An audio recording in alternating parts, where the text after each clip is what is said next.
It's the world's largest shake table facility, and it can hold buildings weighing up to 2.5 million pounds. The table moves in all three directions simultaneously. It's the first wood building of this size that's ever been tested.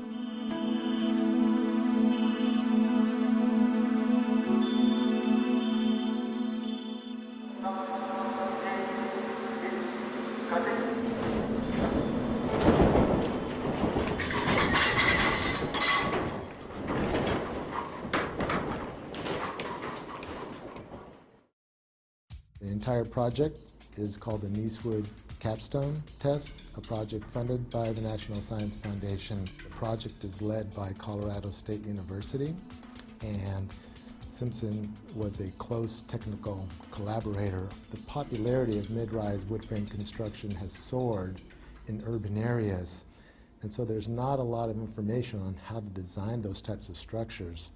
So the information gathered from this testing is going to be absolutely critical.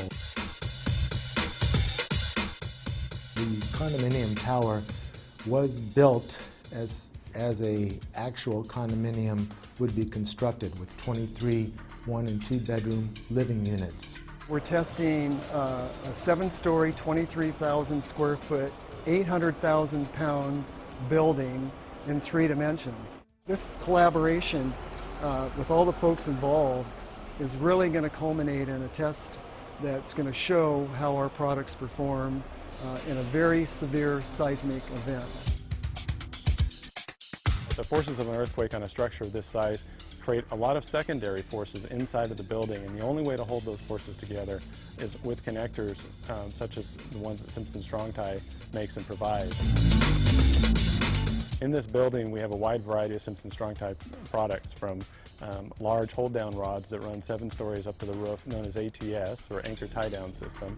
We have a number of shear transfer elements in here, and straps and the floor plates to help tie the floor plates to the shear walls. In short, we're building what we call a complete load path. This building, the NEESWood Capstone building, is designed using a performance-based seismic design philosophy. It's a method to design specifically for, or explicitly maybe, for performance of the building. We don't just design a component or an assembly. We actually design it all together and then we check it. And performance-based design allows us, if we know enough about how the building reacts, to actually select what level of damage we want to see in the building during an earthquake. We're doing a series of tests on this structure so that we can incrementally increase our knowledge as to how the building is responding at different levels of shaking. We're not only going back and forth, side to side, but we're going up and down as well. So we're getting all of the vertical accelerations and lateral accelerations exactly like that Northridge earthquake, but times 1.8. There's approximately 300 sensors in the building, measuring everything from movement to force to acceleration. Once that data and information is gathered, then it can be used to develop new design procedures and new construction methods. So we're able to take what the engineers have modeled, compare it to how the building actually performed, and that's going to give us a lot of great data for years and years to come. What we're really doing here is we're demonstrating that you can build a 6-story or even a 7-story possibly wood structure in a high seismic zone and have it perform how you want. It's safe, it's cost effective, and frankly they're very little damage. Really, for 5% or less in your construction material costs in the beginning of the building, you can not only save the occupants of the building, but you can also save the structure. This test will change the way light frame wood is designed over the next 10 years. We've invited several key engineers from across the country, building departments. There's folks from all over the world coming to see this. When you see an actual test, the impact that has on you is so significant that it really makes you think twice about what you put down on paper.